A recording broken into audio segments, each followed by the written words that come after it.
It was a beautiful autumn day on October 12, 1922, at the annual Colored Tri-State Fair in Memphis, Tennessee.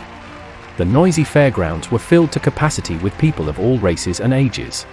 The beautiful, brown-skinned, and brave aviatrix, Bessie Coleman, was the feature of the day. This would be her second airshow in the USA. The first was in Long Island, New York. She was the only black woman at that time with a license to fly an airplane. She decided to fly because she wanted to show others that they could also become pilots. She was the queen of the skies. She was Queen Bess. There had been a huge parade on Beale Street earlier that day.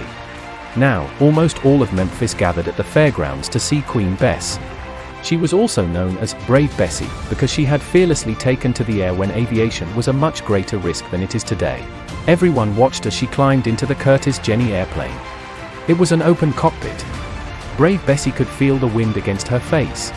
First the airplane moved fast and faster on the ground. Then it went up and up, with Queen Bess sitting in the cockpit. She was actually flying an airplane in Memphis, Tennessee. The crowd watched her and her airplane with amazement.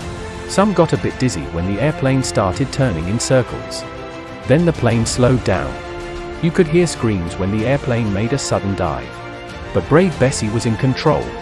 She landed the Jenny safely on the dirt runway, stepped away from her airplane and happily waved to the astonished crowd. The captivated onlookers rushed to get a closer glance at this small brave woman pilot. A young boy anxiously pushed his way through the crowd and excitedly asked her, "Lady, didn't your plane stop up there?" Bessie Coleman was surprised that someone so young had been so watchful. She hugged him and said, "I was in a bit of trouble up there. But I do know how to fly an airplane. I learned from the best pilots in Europe. Do you know that I am the only American to earn an international pilot's license in France? I have flown many unusual airplanes in Paris, Germany, Holland, and Switzerland. Some of them were very big. According to newspapers overseas, I am one of the best flyers in the world. I hope that you will dream of becoming a pilot like me." The little boy was happy that he had paid close attention to Queen Bess as she flew.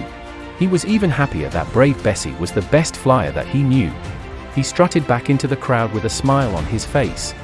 That night, he dreamed that he was soaring in the skies like Bessie Coleman. When he woke the next morning, he knew that one day he would be a pilot. Remember, if you can dream it, you can do it.